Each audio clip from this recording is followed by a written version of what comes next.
Hi everyone! So today's video guys, i-share ko sa inyo kung saan ako naka-admit.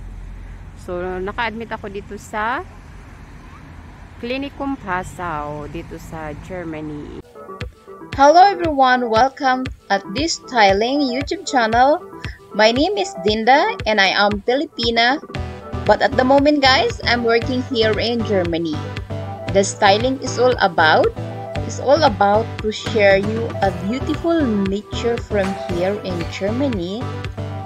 Also the beautiful view from the Philippines. The lifestyle, the everyday life. Yes guys, if you are new in my channel, please don't forget to like and subscribe and you will get notification every time I download a new video. At naniniwala ako sa kasabihang kapag mahirap ka, dapat kumayod ka para guminhawa ang iyong buhay. Yan, yung malaking hospital na yan. Sa pagkakaalam ko, nasa 600 rooms mayroon sila. Tingnan nyo guys, sobrang laki. Ayan, yan yung entrance. Yan, I decided kasi today na maglakad-lakad para naman tayo ng fresh air. Yan. So, ayan. Sobrang laki. No, yung katabi noon may simbahan. Ayan, doon pwede kang umupo at dito yung mga pasyente pwedeng umupo, maglakad.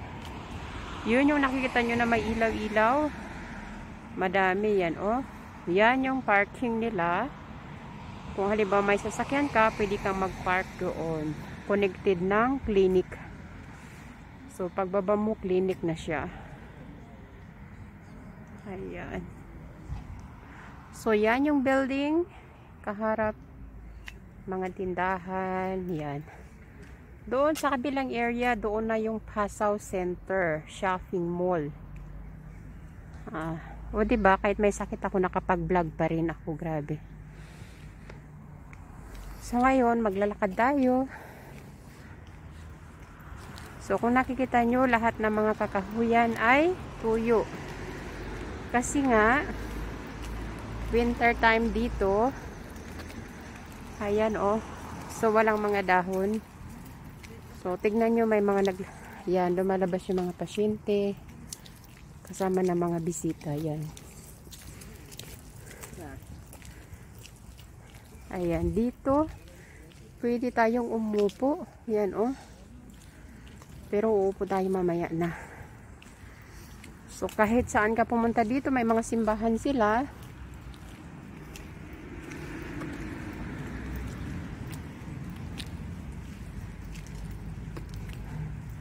So ito yung likod ng hospital. Connected dyan, paikot kasi yung room. Sobrang laki kasi ng hospital na to guys. Just imagine, nasa 600 na rooms. Lahat yan may pasyente. Ayan. Yan, ganyan kalaki dito sa likod. Gusto ko lang i-share sa inyo kasi nga para makita nyo dito. O diba? Iba rin kasi yung may alam. Ayan, dito yung likod. At ngayon, babalik naman tayo. Ayan. So, yun ang lahat guys. Doon sa kabila siyempre hindi ba tayong pwedeng umikot. So ngayon naman guys, dadalhin ko kayo sa loob ng hospital. Ipapakita ko sa inyo yung kanilang mga rooms. Kung gaano kalinis at kung gaano kaganda. So see you there! Hi everyone! So today's video guys, waiting na lang tayo ng doctor kasi nga pauwi na tayo ng bahay. So before tayo uwi ng bahay guys, dadaan muna tayo sa Asian shop. Bibili tayo ng vegetable. So, nagugutom ako. Gusto kong maghanap ng okra. Yun ang gusto kong kainin. Ayan siya guys. Grabe. Cross yung sa simbahan. Ayun, ano nila. Yan. Diyan, empty pa rin guys. Yun, tingnan nyo. And then, 3 days ako walang kasama. So, tahimik at nakatulog ako ng maganda. So, yun naman. Yan, oh. Yan, kakakuha lang ng aking dugo. And then, yan, oh, yung pinag-anuhan ng dextrose, nangitim na yung kamay ko. So, today, yeah, yung huli nila akong kinuha ng dugo. Have a nice day to all. So, yan ang room ko. Yan. Excited na tayong umuwi kasi nga pagdating sa bahay, mga 1 week o the more than tayong magpahinga, and then after that, back to work na naman tayo. And bakante pa rin sa kabila. So, thankful naman tayo sa tagal na 3 days after yung isang pasyente nakauwi. So, wala na silang naipasok. Hindi ko lang alam today. Pero at least, mamaya, uwi na tayo. Waiting na lang tayo ng update. So, ayan na.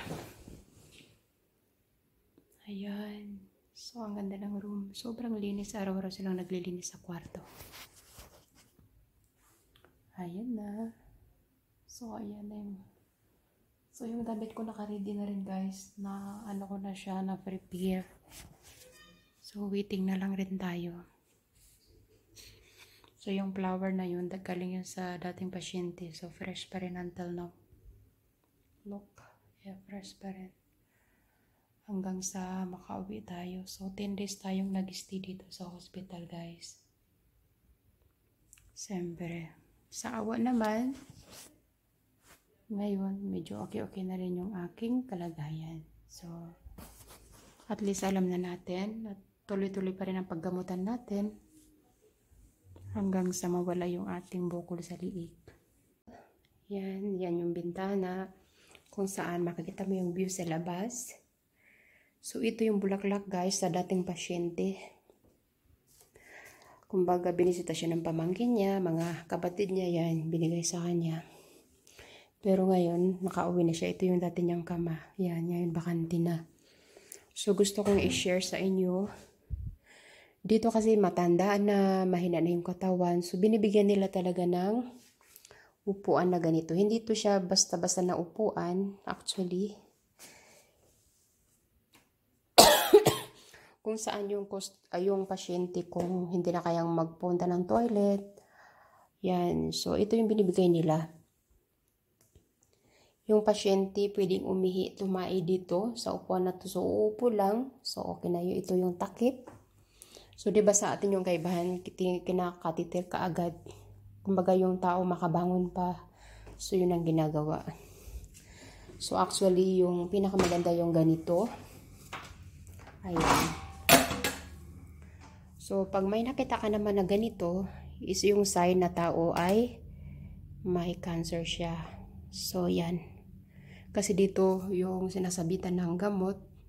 And then, kapag tapos na, ito nag-sound siya, may sound siya. Ibig sabihin, ubos na yung sa taas.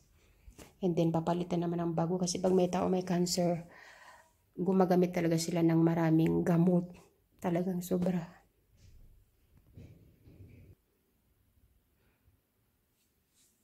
So, pag sa room, as in, wala ka talagang maamoy na amoy ng gamot, whatever, hindi. So, ang advantage naman ng kanilang kama, ito yung advantage ng kama. Sinasaksak to nila, guys. Yan. Kung nakita nyo yan, nakasaksak siya. Adjustable kasi siya. Pwede siyang ibaba, pwede siyang itaas. Nasa taas kasi ngayon. So, yung safety para hindi siya maupuan, and then malinis. So, yan. So, pwede mong adjustin na ganyan. Yan, o. Yan, maraming position. So, kaya di kuryente siya. So, ayan. Ito naman yung sa akin. Katatapos ko na mag-breakfast. So, ganito yung mangyayari, guys. Yan, sa akin. Siyempre, hinigaan ko na. Ito na yung kama na to. Tingnan nyo sa akin. Pinababa ako. Tapos, pwede kang umupo. Pwede mong i-straight na ganun. Pwede kang umupo. Pwede nilang ipataas. Ito, pag ma-operasyon ka, pwede nilang itaas ganun para hindi ka mahulog. Yan. Yan ganun. Sa akin, wala. Tingnan nyo, wala yung parang machine sa kabila. Kasi yun para sa mga taong may cancer. So, sa akin, wala. Dito naman sa room nila, yan, may nakalagay sila agad ganyan.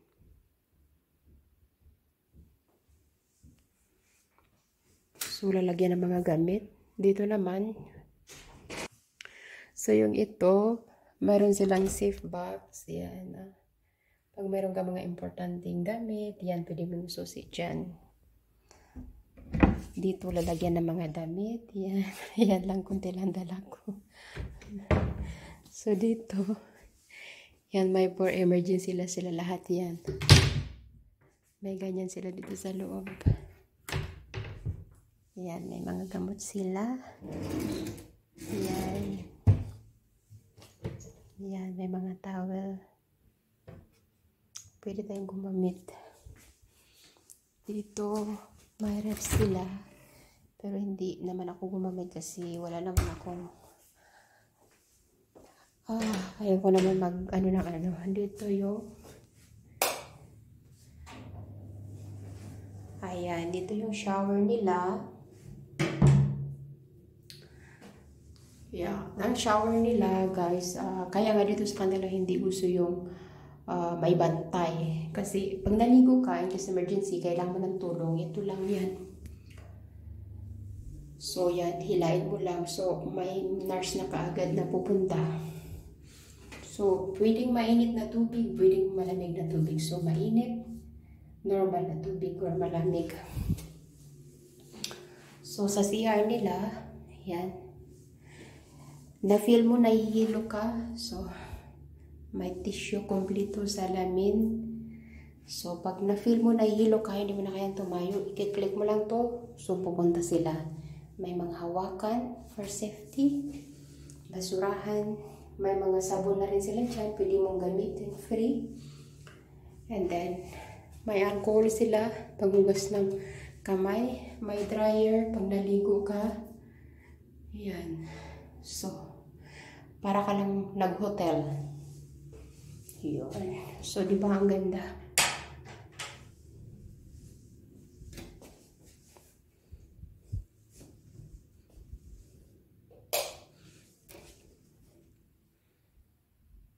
Ayan.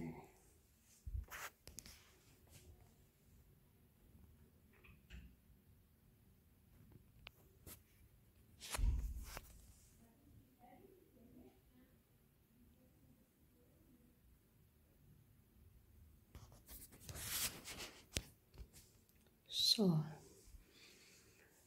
ayan yung kabuuan. So,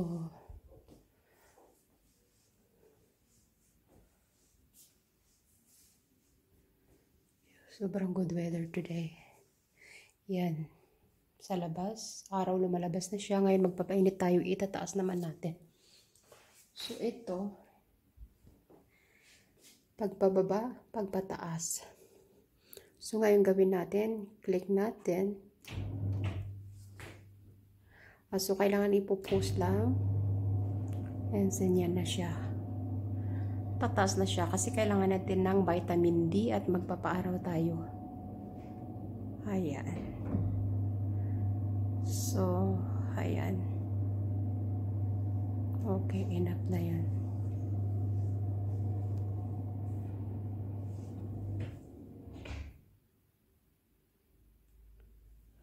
So, ganun lang siya, guys. So, ngayon, uupo tayo at magpapainit tayo. So, sa baba, bubuksan natin yung window. Ayan. Para yung lamig makapasok. Fresh air. Actually, pag natutulog ako, magdamag talagang nakabukas yung bintana kasi hindi ako makatulog pag feel ko na mainit. So, pag nafe-feel ko yung lamig sa ulo ko yun, parang sarap na tulog ko. So, 2 nights na ako nakakatulog ng masarap. Sobrang himbing. Kasi yung nakaraan may kasama ako dito, grabe, maghilik talaga as in. Tapos, hindi ako makatulog. Yung sa tagal niya dito, parang 5 days siya dito nag-stay sa hospital. 1 time lang ako nakatulog. So, other night, hindi talaga ako makatulog. Grabe. Bumabangon ako. Ayan, wala. Hindi talaga ako makatulog kasi sobrang ingay. Hindi ko alam. Nung wala siya dito, 2 gabi na, before ako nakatulog ng maaga. So, yan na. Thank you for watching, guys. Yeah, sana tangkilikin nyo ang mga video ko.